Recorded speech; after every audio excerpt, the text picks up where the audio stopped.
Você está no Pode Ler e Escrever, o podcast literário. Por aqui, conversamos com escritores, profissionais do livro, produtores de conteúdo e amantes da literatura. Chega mais e aprenda com a gente. Olá pessoas, tudo bem? Está começando mais um episódio aqui do Pode Ler e Escrever e hoje aqui comigo o Eric.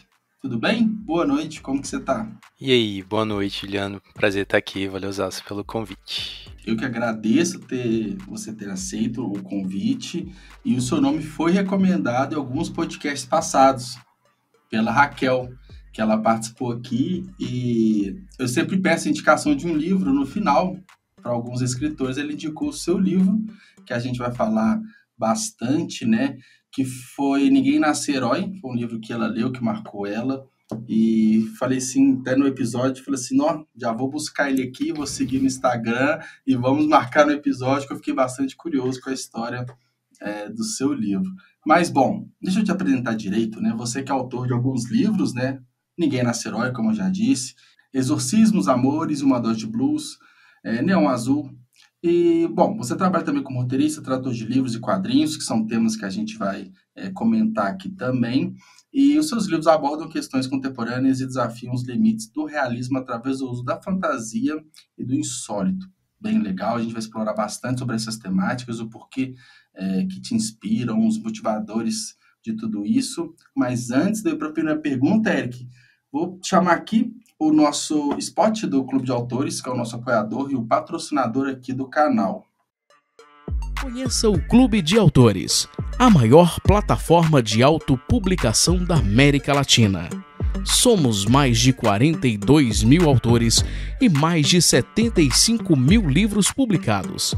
Entrar para o clube é muito simples. Primeiro, você publica seu livro online gratuitamente. Depois, você diz quanto quer receber de direitos autorais. Por fim, nós vendemos e você recebe o dinheiro direto na sua conta. Muito simples, não é mesmo? Então acesse o link aqui na descrição deste episódio e venha com a gente. Bom, Eric, antes da gente entrar nos livros exclusivamente, eu queria saber um pouco da sua trajetória. Quando que você começou a escrever? Quando que a escrita se tornou profissional? Vamos colocar assim. Aí também tem o caminho para a tradução, né? O trabalho, roteirização também. Como que foi sua jornada na literatura? É tudo meio bagunçado pra mim, assim, foram todos os caminhos levando a Roma, sabe? Eu tentava escrever história desde pequeno, eu sempre tive, né, aquela coisa de criança, de querer desenhar quadrinho, né? Eu tinha muito contato com quadrinho, então eu tentava criar histórias já serializadas desde pequeno. Mas para literatura mesmo foi um pouco de insatisfação, assim, eu tava lendo, de repente eu comecei a achar todos os filmes que eu assistia meio ruins, todos os livros eu tinha um problema para apontar, e aí caiu a ficha de tipo, não é o filme que é ruim, não é o livro que é ruim, é porque eu tô querendo contar do meu jeito essas histórias, né, eu tô querendo assumir o controle disso. E aí eu comecei a me desafiar como escritor, né? Ver assim se era uma coisa que ia ficar só na minha cabeça ou se eu tinha competência para criar uma história longa do início ao fim. E isso começou a mudar toda a minha vida, né? Porque eu trabalhava como farmacêutico e eu achei que eu ia me dedicar à área da ciência da saúde aí para sempre. E de repente eu falei, não, cara, de repente eu quero ir para a área cultural, assim, para essa área mais criativa. Então eu trabalhava em balcão de farmácia e eu comecei a cursar a escola de cinema à noite. Então, escola de cinema à noite, fim de semana comecei a parar de sair e escrever livro, e isso aí foi me encaminhando para a parte criativa. E a farmácia foi o que me permitiu entrar mais tarde na área de tradução, fazendo tradução técnica. Então, né, às vezes a gente não sabe por que as coisas estão acontecendo, mas a gente vai montando um sentido. Mas conectando, né, e fazendo sentido. Exato. Que legal. E acaba que... Como que era um sentimento, assim, no meio desse caminho? Porque você começou a fazer, né, outro curso à noite, você abdicou de aspectos sociais para escrever livro. Eu imagino muito que por desejo, né, de contar suas histórias, de repente era o tempo disponível que você tinha, mas ao mesmo tempo isso pode criar um conflito, né? Tipo, será que isso é o certo? Será que eu estou nesse caminho? Será que eu quero isso mesmo? Ou isso não ocorreu para você? Você estava muito bem decidido, a do tipo de mudar, né, de transicionar de carreira mesmo. Teve esse conflito nesse meio tempo? Eu sabia, assim, que a literatura não pagaria minhas contas mensais, então eu precisaria ter um emprego ali para continuar me apoiando. Achei isso na tradução, né? Então veio na hora certa para mim, porque me deixava com mais tempo livre para escrever e cobrir as minhas contas. Então esse dilema eu resolvi logo de início. E de resto foi uma questão de, né, ouvir pai, mãe, amigo, mas por que você está fazendo isso? Por que você está deixando de sair? Vai passar o dia inteiro no quarto? Mas escrevendo para quê? Né? Então teve essa força de vontade contra todo mundo que ficava falando, sai daí, para com isso, é besteira, né? Mas da minha parte, comigo mesmo, eu sabia que pelo menos eu queria tentar. Eu não fico naquela ansiedade de projetar a carreira inteira, não. Falei, eu quero dar esse passo. Depois eu vejo o próximo. Tá? Isso é importante, que não cria muitas ilusões e possíveis frustrações também do não conseguir, se for pensado passo a passo, né? Pois é. Eu acho que essa questão de familiares e amigos causa uma estranheza de início, porque são áreas completamente distintas, né? Apesar que você conseguiu uma sinergia entre elas por conta da tradução, mas você pensa farmácia e literatura, teoricamente elas não têm muito a ver. Então, uma transição de carreira, você dedicou uma faculdade, né? Você já está trabalhando na área, então causa esse medo. Às vezes o medo é muito maior do externo do que nosso mesmo, né? E aí veio o seu primeiro livro, foi em 2005, né? Histórias da Noite Carioca, é isso? Isso aí. Eu paguei para publicar um livro antes desse. Eu chamo de livro apócrifo porque eu não digo o nome dele. Sim. Foi um daqueles contratos bem picaretas que só ferram o autor. E assim, um pouco depois de assinar esse contrato que eu paguei, me veio uma proposta tradicional de editora. Eu falei, puta, por que eu não esperei um pouco mais? E esse livro foi História da Noite Carioca, que saiu no começo de 2005, assim, meu primeiro contato com um trabalho de editor e todo esse ambiente mais tradicional do mercado literário. Tem muita... A gente está falando aí de quase 20 anos, né? 17 anos, é um tempo considerável, né? Existe, né, uma mudança do mercado. Você consegue apontar umas principais mudanças? E você falou desse primeiro contrato que você teve. Hoje é muito comum, seja autopublicação via plataformas digitais, ou então as editoras prestadoras de serviços, impressão on demand, talvez algumas tecnologias, alguns métodos não tinham naquela época. Como que você vê essa diferença, né, antes da gente explorar mais cada um dos seus livros? Você que tem essa carreira mais longa na literatura. Assim, quando eu penso na minha área especificamente, que é a área de fantasia, esse mercado não existia, assim, ainda mais você sendo um autor nacional. Você encontrar Stephen King e Anne Rice e qualquer outra coisa. Além disso, as editoras nem iam olhar para você. Então, só essa mudança, assim, já foi imensa, né? E outra coisa o grande gargalo era ser publicado. E até porque você não tinha rede social direito para encontrar teus leitores, outros autores. Era uma coisa muito... A gente estava começando a testar o formato de blog. Então é assim, sabe? Sim. E hoje em dia publicar não é mais o gargalo, né? O gargalo está em outros lugares. Então, se você quiser se autopublicar, você consegue fazer isso tipo em uma semana. Não é mais um grande desafio. O desafio moveu, assim, o peso, o referencial de sucesso está em outro lugar, né? A ansiedade está em outro lugar, então é uma diferença grande. E aí a gente já pula alguns anos para Neon Azul, né, em 2010. Então, fala um pouco, assim, principalmente dessas primeiras experiências, né, que você teve, né, esse livro que você não divulga tanto, aí vem Histórias da Noite Carioca 2005, aí tem um salto temporal, mas eu imagino que um salto também de maturidade na escrita, né? como que você classifica essa evolução, assim, desses anos do primeiro do segundo livro? Esse é um ponto importante, porque quando eu publiquei o Histórias da Noite Carioca, eu falei, eu tenho que conhecer a minha geração de autores. Quem é que está publicando nesse momento, talvez na minha faixa de idade? E foi uma geração muito forte. Era Ana Paula Maia, Daniel Galera, Santiago Nazarian, o Joca Terron, nomes estão aí até hoje, assim, são premiadíssimos e respeitadíssimos. E eu falei, caramba, a minha não a qualidade literária, assim, mas o meu domínio dessas ferramentas narrativas não é tão grande quanto o deles, assim, eu preciso me aprimorar, né? Não é só vamos ver se eu sei escrever um livro, não é isso. Então, justamente, eu consegui a brecha para ir para a escola de cinema, para entender melhor como, né, ampliar minha bagagem cultural e entender melhor quais eram as ferramentas narrativas. Então, eu aproveitei esse tempo em que eu estava estudando para ler muito assim de literatura contemporânea, não só brasileira, mas principalmente, e também para pensar o que eu queria como um projeto literário, né, para onde eu estava indo. Então, quando cheguei em 2010, eu já estou com um pé na fantasia urbana, já é um negócio com mais identidade, eu já estou fazendo coisas mais experimentais. Então, foi um período muito importante para mim e consciente também de testar. Eu escrevi dois livros que eu não publiquei nesse meio tempo, só testando assim o que eu queria fazer. Então, tipo, esquece a pressa de publicar, vamos aprender, vamos se entender, sabe?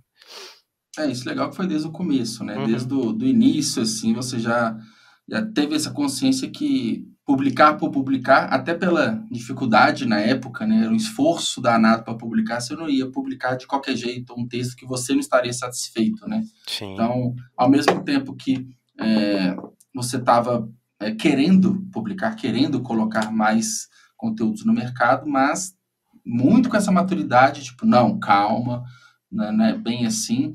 E eu vejo a escrita, eu vejo muito por mim, que é um trabalho de autoconhecimento muito grande, né? Então, naturalmente, a gente coloca muito da gente na nossa escrita, na nossa personalidade, e quanto mais o tempo vai passando, mais a gente estuda, mais a gente vai aprimorando, né? Mais a gente vai amadurecendo. E você acabou de falar, isso foi muito claro. E algo que você vê até hoje, assim, tipo, nos livros subsequentes, né? A Sombra do Sol, No Sol, O Exorcismos e Ninguém Nasce Herói, você percebeu muito claro essa evolução? Você conseguiu chegar num ponto que, etapa por etapa, foi te deixando satisfeito? Sim, eu acho que eu como de projeto literário, eu me distanciei um pouquinho, eu me permiti escrever coisas que por exemplo, eu sou muito fã de fantasia urbana, inclusive da fantasia urbana gringa, que é super formulaica, então eu me permiti escrever o meu mundo de fantasia urbana, queria me divertir um pouco. Mas todas as coisas que eu me propus a experimentar desde o Neon Azul, eu continuei essa trajetória. Eu estava sempre me jogando para lugares desconhecidos, assim, nunca me repetindo, para ter esse aprendizado, assim, né? Sei lá, sou muito fã de David Bowie, né? Então o cara tá sempre experimentando, vai dar errado, vai dar certo, eu não sei, o importante é experimentar. Então, era uma pergunta que eu ia fazer, mas naturalmente você vê como talvez quase que essencial para o desenvolvimento do escritor ele se permitir, né, ir a diversos pontos que de repente ele vê como inalcançáveis. Por exemplo, eu não escrevo poesias, mas em algum momento eu posso me permitir isso para ver até onde eu consigo chegar, né? Então, eu sou um cara que gosta muito de ficção científica, deixa eu experimentar os subgêneros dentro aqui dessa temática macro. Você vê isso como essencial? Até para quem está começando, quem pensa em escrever um livro, é importante num trabalho de se entender e, com isso, produzir coisas melhores? Eu acho assim, o importante é você, como autor, não se impor limites. Você tem que ir no lugar no lugar que a história te pede. Se esse lugar que a história está te pedindo assim é uma grande cena de batalha que você ainda não domina como escrever, tá aí a tua oportunidade. Se é uma trama mais intimista só de 2 personagens e pouquíssimos cenários, experimenta também, de repente você consegue, sabe? E eu acho que é muito aprender também os sims e os nãos. De repente você faz aquilo e fala, não, isso aqui não é para mim. Não, eu escrevi essa cena e sinto que o livro ficou pior. Mas você tentou, e aí você vai e tira do corte final, sabe? Sim, sim, imagino. É, você leva isso também muito para leitura? Como que é o seu hábito de ler? Assim, essa experimentação você também coloca naquilo que você busca consumir e aprender? Porque eu vejo muitos livros de ficção, de entretenimento, como objeto de estudo do escritor, né? A gente passa a analisar diálogo, a gente, sei lá, eu nunca li uma ficção urbana, por exemplo. Deixa eu ler aqui, deixa eu ver se me interessa ou consigo absorver algo que é uma construção narrativa diferente de uma fantasia mitológica, por exemplo. Você tem muito disso também? E o seu hábito de leitura? O que, que você costuma consumir? É assim, eu tenho fases. Por exemplo, agora eu estou muito focado em horror latino-americano, que é esse horror mais social, Uhum. que é o que eu quero trabalhar nos meus próximos livros. Então, estou olhando mais uma Legal. vez para quem está produzindo agora e vendo como as pessoas estão colocando isso nos seus projetos, assim. Mas às vezes eu falo, não, vamos lá, agora é hora de conhecer, só ler gente que eu nunca li na vida, só ler, sabe, me Uhum. permitir conhecer novas pessoas. Eu escrevi o Ninguém Nasce Herói nesse sentido. Eu nunca me imaginei escrevendo um jovem adulto, mas eu fui atrás Sim. de ler esse livro. Eu falei, pô, desse tipo de livro, né? E falar, de repente tem algo aí que eu Uhum. posso trabalhar. Mas eu acho que o importante é assim, se você quer escrever ficção científica, você tem que ler ficção científica, Sim. né? Isso é terror, vai conhecer o que está sendo feito de terror.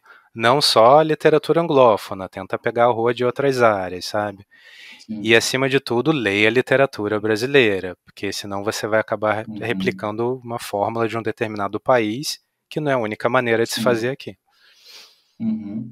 E aí, a gente explorando um pouco mais a literatura nacional, como você tem visto esse cenário, né? Você que, né, entrou há alguns anos, você viu muitas mudanças tecnológicas, de comunicação, de temáticas, uma abertura maior de mercado. O que que você vê que a gente ganhou mais com isso?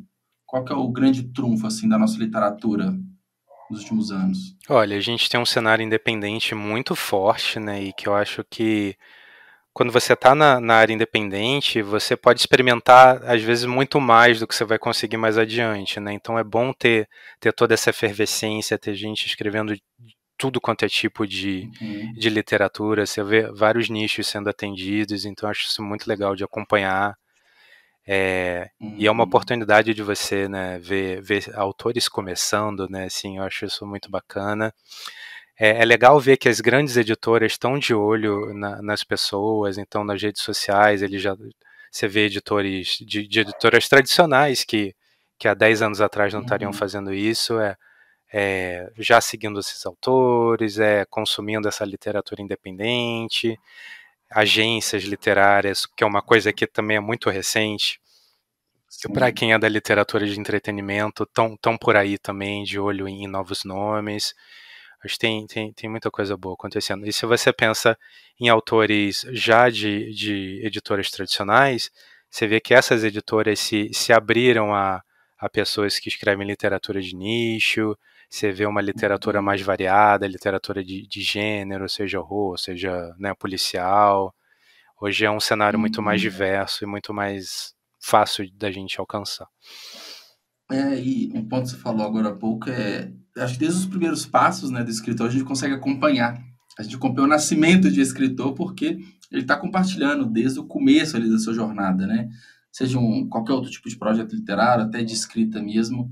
E, e talvez o trabalho das grandes editoras ele ficou, entre aspas, facilitado, né? Porque os escritores que se destacam, a gente percebe muito rápido, né? Aqueles que compartilham muito, que têm engajamento, que têm boas histórias. Então, o trabalho de Hunter ali ganha uma nova vertente. E acaba que eu vejo hoje, e você pode muito bem falar sobre isso, que é muito mais possível, né, ter um contato com uma editora grande, tradicional, e mudar a carreira assim, de um escritor do que tempos atrás, né? Sim, eu tive, assim, a minha trajetória foi muito quase um currículo tradicional, né? Eu publiquei o Neon Uhum. Azul. Esse livro chamou a atenção de gente que trabalhava na editora Gutenberg. Aí pela Gutenberg eu Legal. publiquei o Exorcismos. O Exorcismo chamou a atenção de gente que trabalhava na editora seguinte, e aí com isso eu consegui E foi. apresentar o Ninguém Nasce Herói para a editora seguinte. Mas eu acho importante, se você escreve hoje, né? escolher bem qual vai ser o teu cartão de visita, se ele está representando mesmo você, ver se tem um link para ele na tua rede social, ver bem o que você fala na rede social, se você está se divulgando, se você está falando do que essa história trata ou deixa de tratar, né, para você também não vender gato por lebre. Então, assim, eu tive esse passo a passo quase assim de gente lá comprar meu livro na Bienal e essa pessoa ser editora, mas hoje em dia, pô, você pode usar várias redes sociais para se divulgar, que é coisa mais fácil do que isso, sabe? Sim, sim. Acaba que fica uma disputa bem acirrada, né? Porque justamente pela facilidade, pelo acesso, basta ter uma internet e criatividade, né? Você consegue se divulgar, mas aquilo torna muito mais possível, né? E acaba que o trabalho ali é online, né? Tem essas facilidades, né? Não precisa necessariamente de feiras, eventos, bienais e diversas outras formas tradicionais. Apesar que as pessoas abram mão disso e não deve também, né? Não, pois é, assim, pra você pensar só, eu comecei imprimindo livro, imprimindo original para mandar pelo correio para as editoras, assim, pra gente que eu nem conhecia. E hoje você tem a oportunidade de um editor te conhecer, ver se você é uma pessoa bacana ou não, se tem um perfil de autor que ele está procurando ou não, antes de você passar por esse processo. Então tem as suas vantagens. Por outro lado, às vezes também cria aquela pressão sei lá, eu já ouvi editor falando assim, eu quero um autor que tenha X mil seguidores. Aí, pô, mas você quer alguém que tenha muito seguidor ou que escreva bem, né? Então você cria outras facetas, aí tem o lado bom, mas tem outras coisas para você lidar. E você vai ter tempo de escrever ou você vai ter tempo de ficar pendurado criando conteúdo para a internet, né? Então, questões, né? Sim, sim. São as questões mais contemporâneas que não só lá das editoras tem que se adaptarem a isso, mas a gente também, do lado de cá, como escritor, tem que se adaptar e vencer, né, nesse mercado. Eu queria conhecer um pouco mais, entender um pouco mais, sobre Ninguém Nasce Herói. Além de ter sido a indicação, né, da Raquel, que desde a época me chamou a atenção, ela, na época do episódio, ela falou, né, que ela viu bastante semelhança com o momento atual que a gente vive, né, a questão da governança, né? Eu queria que você explicasse um pouco sobre o livro, se você realmente vê essa semelhança, apesar que ele foi publicado antes, né, do momento atual que a gente vive. Pois é, eu terminei de escrever o Ninguém Nasce Herói antes do impeachment da Dilma, né? Mas, assim, o Ninguém Nasce Herói fala de um grupo de amigos, né, bem diverso ali, de minorias diversas, que precisa entender o lugar deles e como fazer diferença num Brasil que virou uma ditadura miliciana fundamentalista religiosa. Então, o Chuvisco, que é o protagonista, ele começa o livro distribuindo livros que foram proibidos pelo governo, né? Ou enfim, por igrejas, por uma censura. Eles vão em praça pública distribuir esses livros. E ao longo do livro, né, ao longo da história, o Chuvisco vai vendo diversas maneiras de fazer a diferença. Então, ele conhece gente da luta armada, ele conhece gente que faz trabalho social em ONG, gente que é do teatro, então tenta fazer a diferença através da cultura, mídia independente, pessoas evangélicas, mas que são evangélicas progressistas, né? Eu acho que, então, assim, o livro nasceu de um medo meu, porque eu tenho esse péssimo hábito de acompanhar bastidores da política, assim, essa movimentação meio deep web de política. Então eu vi que tinha, né, um nome aí crescendo, né, como alguém para representar uma direita conservadora, né, ultranacionalista cristã, antes dele começar a ser falado. E eu comecei a me perguntar, assim, se o pior acontecer, ser escritor é o suficiente? A arte vai ser suficiente ou eu vou ter que ir para um outro lugar?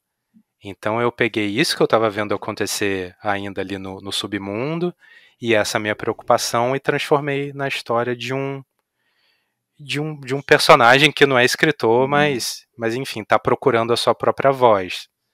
Né, a trajetória dele é isso, né? Ele começa distribuindo o livro, que é a voz dos outros, e termino o livro descobrindo que a voz dele também é importante para fazer a diferença. Que interessante. Então, assim, você já estava bem antenado, assim, antes de 99% das pessoas, que o que acontece hoje foi, né, pensado e estruturado há muitos anos atrás, né? Sim, era Já uma... falando de muito além de 2018, 19 para cá, né? Muitos anos atrás, então foi uma forte inspiração e você pegou esse medo e colocou ele no livro, né? Esse medo Isso. é uma distopia que infelizmente, né, se É, concretizou, né? enquanto eu escrevia, a realidade foi me alcançando, assim, teve coisa que eu Sim. tirei do livro porque ficou de mau gosto, porque era ficção e de repente pareceu que eu estava explorando situações reais, assim, de tragédia, né?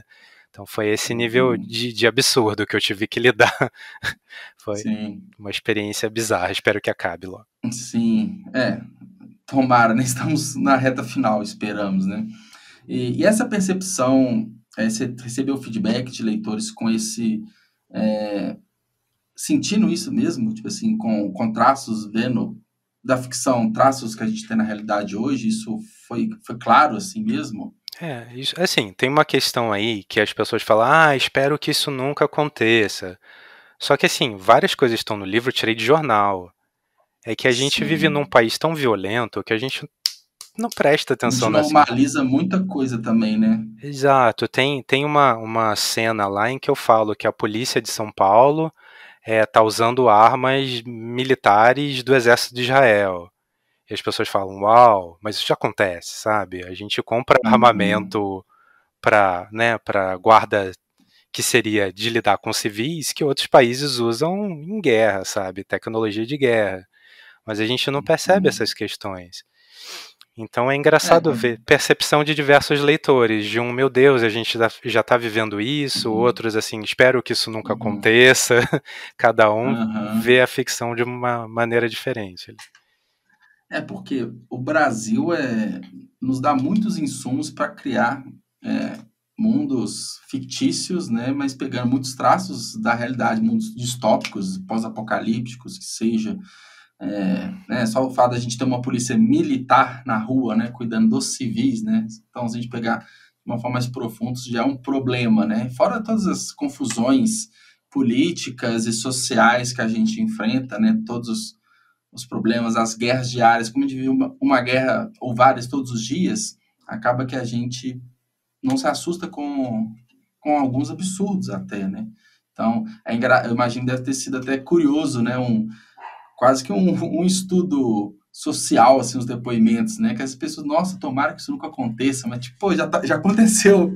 Você que não percebeu, né? É engraçado ver isso, né?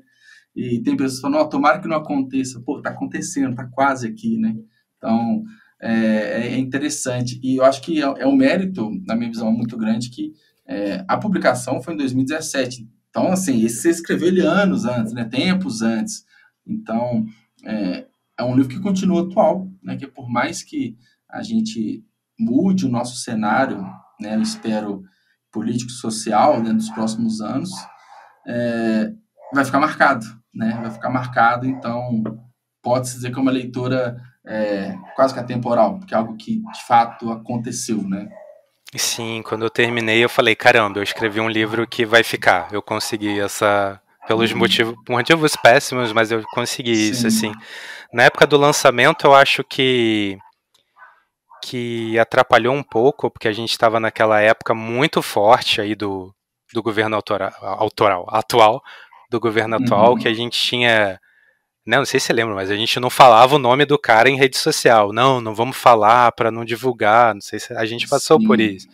Então, como é que a gente divulga um livro no auge desse medo, né, com gente voando em cima dos outros, né, para falar, você que é o errado, você que não sei o quê. Mas enfim, Para te colocar do lado errado da história, né? Como um apoiador, como uma coisa, não custa, né? ou sei lá, e se eu falo mal desse cara abertamente, vão chegar em mim, vão chegar na minha família, o que vai acontecer, né?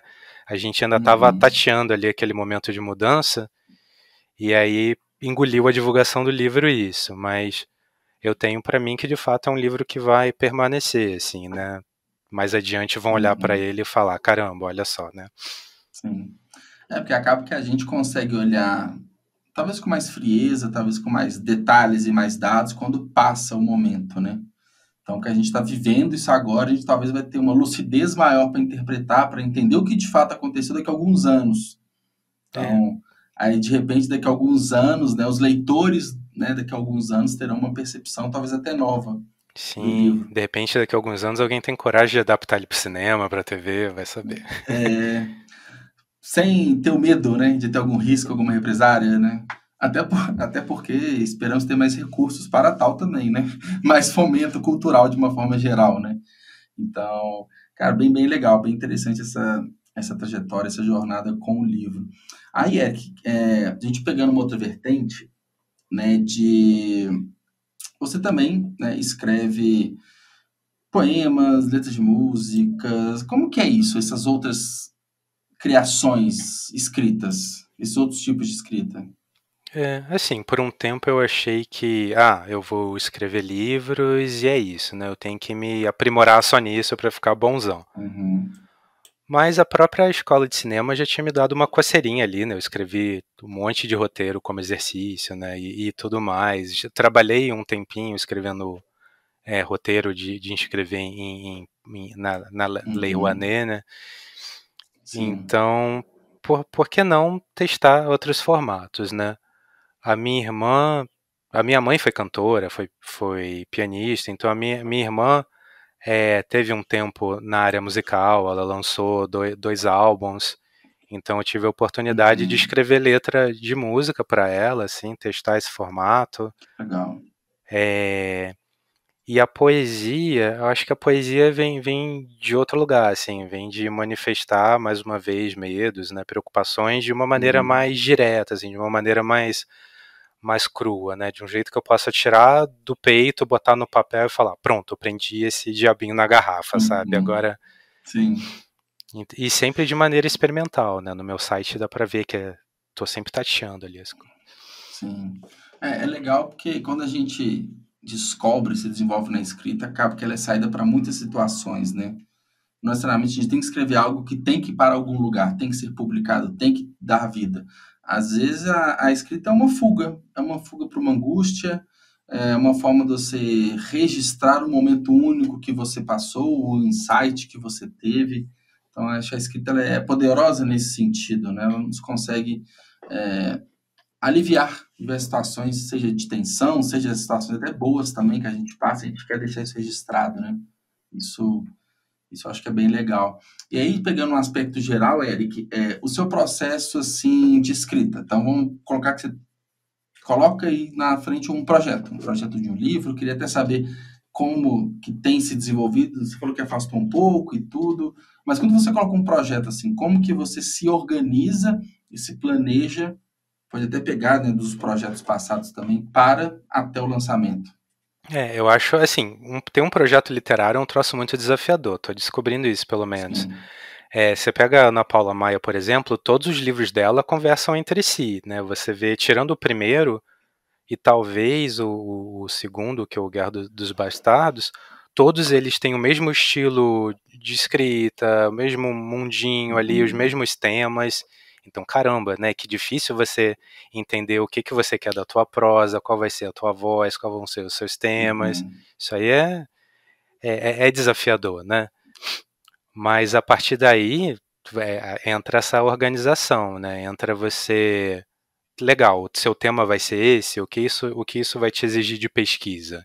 Então, bora pesquisar Uhum. isso, seja pesquisando na ficção, ou seja pesquisando temas do mundo real que você vai trazer para a sua Uhum. ficção.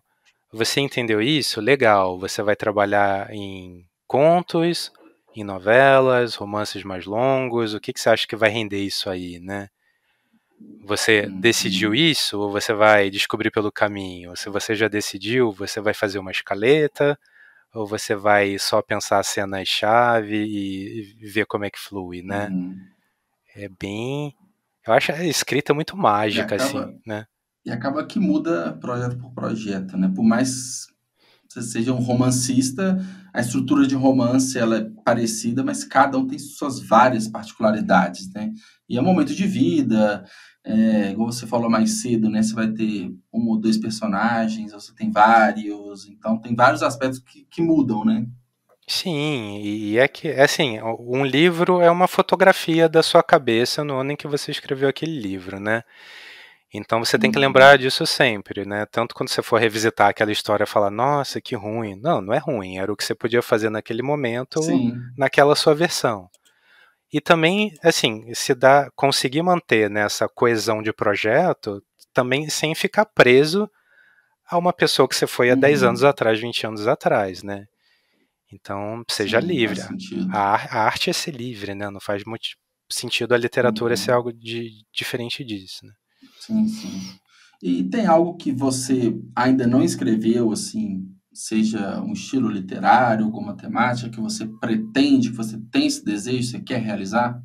É, total. Assim, em termos de formato, eu tenho escrito assim bem devagar roteiro de quadrinho e tenho um projeto de Uhum. escrever peça de teatro em algum momento. Nem que seja Legal.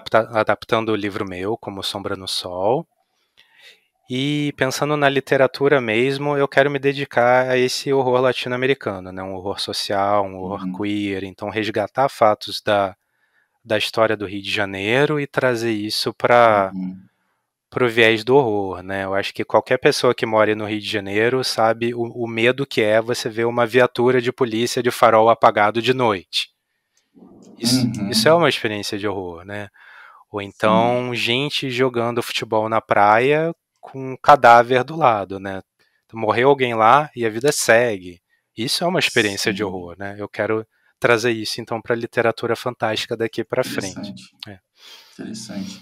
E uma coisa muito importante é na realidade nossa, nacional, né? Que Isso. eu acho que traz um impacto, né, muito maior, ainda mais que a gente fala de horror, né, que os nossos sentimentos ficam muito mais aflorados muitas das vezes durante a leitura, porque a gente muitas das vezes já viveu isso, né? Então a gente já presenciou, ou então sabe de alguém, ouviu no noticiário, algo muito mais próximo.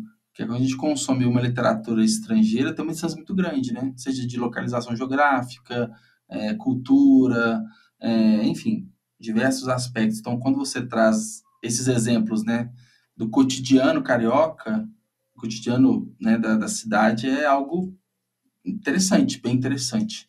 E aí, outro ponto legal também dessa sua fala é que é um trabalho do escritor de um constante desenvolvimento, né? A gente nunca vai estar pronto, tipo, resolvi, tô maduro o suficiente, porque cada projeto a gente se redescobre, a gente sempre está se motivando ali, né? Sim, primeiro ler muito, né? Eu fico pasmo de ver novo autor que fala que não gosta de ler, ou mesmo autor já consagrado que está indo para agora explorar os limites de literatura de gênero, que não lê literatura de gênero. Tipo, isso não existe, né? Você tem que. Uhum, Quanto mais você lê, mais você aprende, seja num livro bom ou num sim. livro ruim.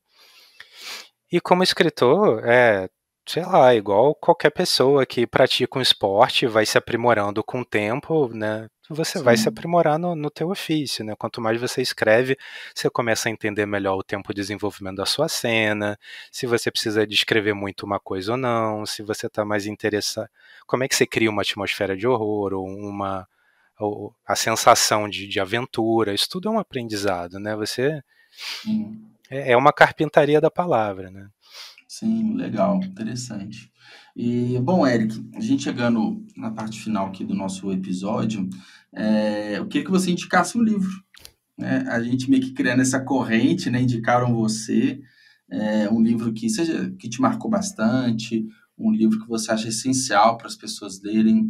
Tem alguma indicação para a gente? Sim, eu não consigo escolher um só, sou péssimo, então eu vou mandar Sim, três. Prim- claro. Dentro do horror latino-americano, leiam Mariana Enriques, ela é o grande nome, assim, inspiração para toda uma nova Uhum, geração.